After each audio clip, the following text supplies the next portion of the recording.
Hi guys, आज मैं my girlfriend is an alien की एपिसोड 12 को एक्सप्लेन कर रही हूँ। एपिसोड की शुरुआत वहीं से होती है। साउची ट्रैफिक से डरकर वहीं पर बैठ जाती है। फेंग जब ये देखता है तो अपनी गाड़ी के लाइट्स को ऑन कर देता है, जिससे साउची को आगे का रास्ता दिखने लगा। तो साउची जल्दी से ट्रैफिक को क्रॉस कर लेती है और अपने घर आ जाती है। अगली सुबह जब साउची उठती है तो मिशेल बताती है कि जियांग उससे मिलने आई है।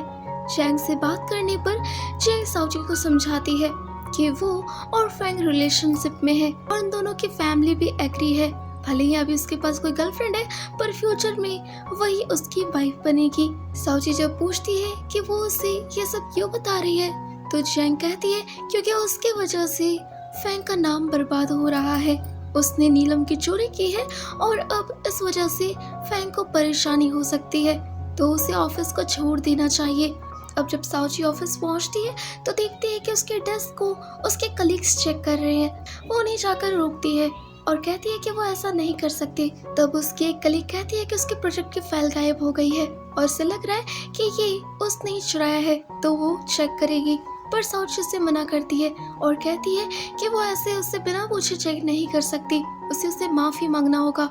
इधर फेंग जब ऑफिस पहुंचता है तो उसका सेक्रेटरी उसे बताता है कि साउची के नीलम चोरी की बात बाहर फैल गई है और इस वजह से साउची को बहुत ही परेशानी का सामना करना हो रहा है। फेंग ऑफिस के अंदर पहुंचता है तो वो साउची और उन कलीग्स को देखता है, जहां उसके कलीग्स उसे ऑफिस छोड़ने को कह रहे थे क्योंकि वो एक चोर है। ये सुनते ही फेंग उन्हें आकर रोकता है और उन्हें एक्सप्लेन करता है कि साउची ने कोई भी चोरी नहीं की है, वही है जिसने की नीलम को गुम किया है और उन सभी को कोई हक नहीं बनता कि वो अपने कलीग से ऐसे बातें करे, उन्हें टॉर्चर करे। जिसके बाद फेंग साउची को अपने कैबिन में बुलाता है और उससे पूछता है कि वो इतने मुसीबत में थी तो उसने उससे हेल्प क्यों नहीं मांगी, उसने उससे कुछ बताया क्यों नहीं। तब साउची कहती है कि उसी ने तो कहा है कि वो उसके हर मामले से दूर रहे, पर इस पर भी फेंग गलत समझ लेता है और कहता है कि क्या ये ली की वजह से है, क्योंकि ली को जैसे ही पता चला इसके बारे में तो वो दौड़ता हुआ उसकी मदद करने आया, पर उसने अभी तक एक बार भी उससे कोई भी हेल्प नहीं ली है। उससे जब भी कोई भी मुसीबत आती है तो वो सीधा ली के पास ही जाती है। तब साउची कहती है कि वो उसकी गर्लफ्रेंड नहीं रहना चाहती, वो उसे छोड़ क्यों नहीं देता। फेंग को ली के कारण बहुत ही ज्यादा गुस्सा आ रहा था और वो साउची को कह देता है अगर उसे जाना ही है तो वो जा सकती है। जिसके बाद साउची अपने घर पे बैठ के कैलकुलेशन कर रही थी कि अगर वो फेंग ऑफिस छोड़ देती है तो उसे कितना नुकसान होगा। तो स्यूबो से कहता है कि उसे बहुत ही नुकसान होने वाला है क्योंकि फेंग उसे बहुत पैसे देता है और अगर उसने जॉब को छोड़ दिया तो वो तो कंगाली हो जाएगी। तब साउची कहती है कि उसे पृथ्वी में रहना है तो उसके पास तो पैसे होने ही चाहिए। वही इधर हम फेंग के फादर को देखते हैं, जहाँ फेंग का सौतीला मामा आता है और वो फेंग के फादर को सारी बात बताता है। फेंग एक लड़की की वजह से मुसीबत में फंस गया है।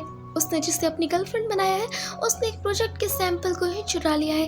ये सुनकर फेंग के फादर को गुस्सा आता है और वो फेंग को अपने पास बुलाता है और उसे तुरंत के तुरंत साउची को अपने ऑफिस से निकालने को कहता है कि वो एक लड़की के कारण अपनी कंपनी को बर्बाद नहीं कर सकता और अगर वो ऐसा ही करेगा तो उसे उसका कुछ करना होगा। ये सुन फेंग कहता है कि वो साउची को कुछ ना करे, वो साउची को अपने ऑफिस से ट्रांसफर कर देगा।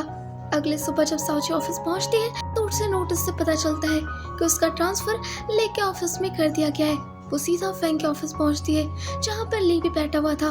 वो फेंग से इस बारे में पूछती है कि वो आखिर उससे बिना पूछे ऐसा कैसे कर सकता है। उसे नहीं जाना ली के ऑफिस, बल्कि उसे उसके साथ काम करना है। पर फेंग कहता है कि अब ऐसा नहीं होगा, उसे ली के डिपार्टमेंट में काम करना होगा और इसके लिए वो 2 गुना पैसे देगा। साउची के हैरान करने पर वो उसे 4 गुना कर देता है। पैसे की बात सुनते ही साउची मान जाती है, जिसके बाद ली साउची को अपने साथ अपने कैबिन ले आता है और उसे कहता है कि आज वो उसे एक बहुत ही इम्पोर्टेंट काम देगा। वो बहुत सारी फाइल्स निकालकर साउची को थमा देता है और कहता है कि बस उसे इन फाइल्स पर उसके फेक सिग्नेचर करने हैं।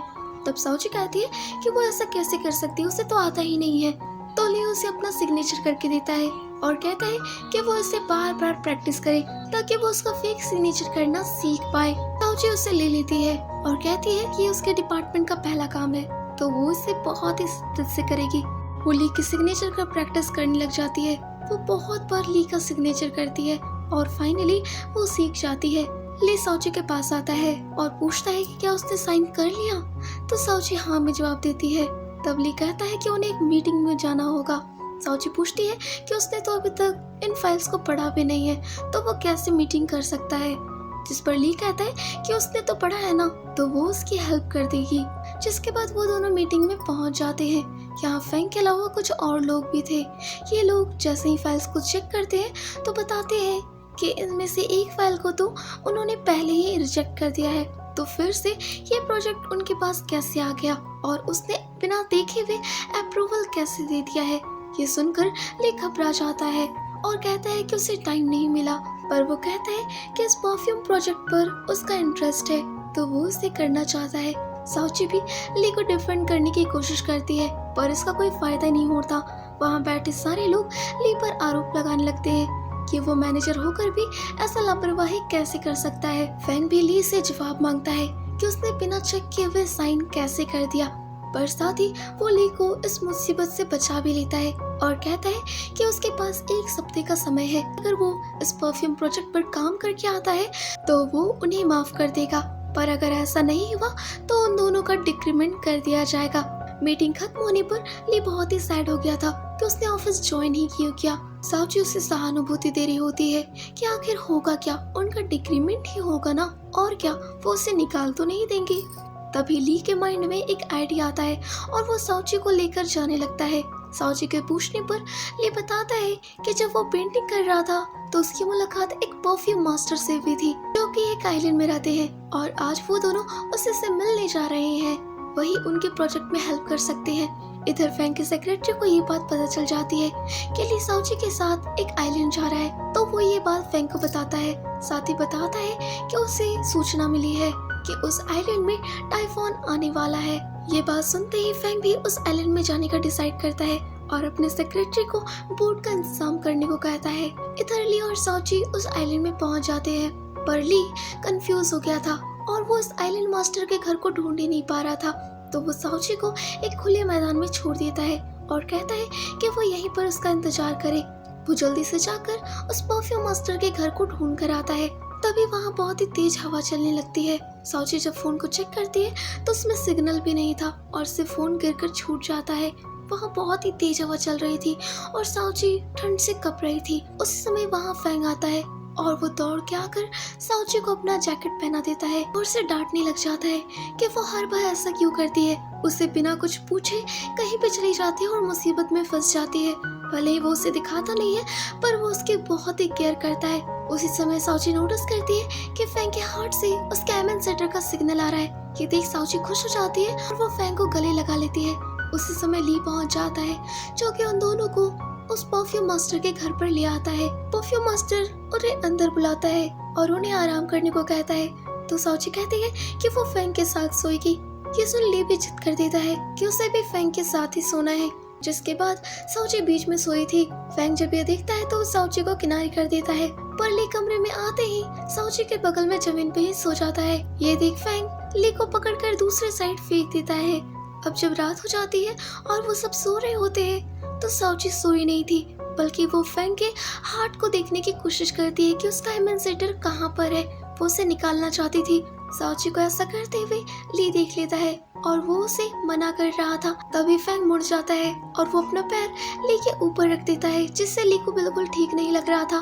इधर हम जियांग को देखते हैं, जो कि साइंटिस्ट से मिलती है। साइंटिस्ट जियांग को बताता है कि उसके पास एक खुशखबरी है। उसने फैंग के मेमोरी बैंक को क्रैक कर लिया है और वहाँ की जितने भी फुटेज है वो सब के सब उसके पास है। वो जियांग को वो फुटेज दिखाता है जिसमें साउची और फैंग की सारी यादें थी और बताता है कि उसके पास फुटेज तो है, पर वो उस मेमोरी बैंक में घुसकर उसे डिस्ट्रॉय नहीं कर सकता है क्योंकि उसके पास पासवर्ड नहीं है। ये बात सुन जियांग थोड़ी निराश हो जाती है कि उसने उस पर इतने सारे पैसे खर्च किए और उससे मिला क्या, सिर्फ फुटेज। अब जब सुबह होती है और फैंग ब्रश कर रहा था तो साउची भी वहीं पर आ जाती है और वो उससे पूछने लगती है कि क्या उसके हार्ट में कोई चमचमाती हुई चिप जैसी चीज है। फैंग को साउची की कोई बात समझ नहीं आ रही थी, तो वो उसका कोई जवाब नहीं देता, बल्कि वो उससे पूछ लेता है कि कल रात वो उसके कपड़े के अंदर क्या खोज रही थी। जिसके बाद फैंग साउची को ब्रेकफास्ट करवाने ले जा रहा था, पर साउची उसे उसी फील्ड में ले जाने को कहती है। जहाँ पहुँचने पर साउची फेंग से पूछती है कि कल वो उससे क्या कह रहा था, क्या वो उसे फिर से बता सकता है क्योंकि कल उसने सुना नहीं। ये सुनकर फेंग को गुस्सा आता है कि कल उसने उससे अपने प्यार का इजहार तक कर दिया और साउची को पता तक नहीं है। पर यहाँ साउची का दिमाग में कुछ और ही चल रहा था। वो अपने एमेंसेटर के पीछे पड़ी हुई थी क्योंकि कल इसी जगह पर ही उसने अपने एमेंसेटर को फील किया था, पर अब वो फील नहीं कर पा रही है। फेंग कल के किए गए चीजों को रिपीट करने से मना कर देता है, जिसके बाद वो दोनों जाने लगते हैं। तभी साउची सोचती है कि कल तो वहाँ हवा चल रहा था, कहीं हवा की वजह से तो नहीं, तो वो विंडो को खोल देती है, हवा को अंदर लाने लगती है और फेंग के पास ले जाती है ताकि वो अपने एमेंसेटर को फील कर पाए, पर उसे कोई सिग्नल मिल ही नहीं रहा था। और यहीं पर यह एपिसोड खत्म हो जाता है। तो गाइस, आई होप कि आपने इस एपिसोड को एंजॉय किया होगा। तो वीडियो को लाइक और चैनल को सब्सक्राइब कर लीजिएगा। Bye bye.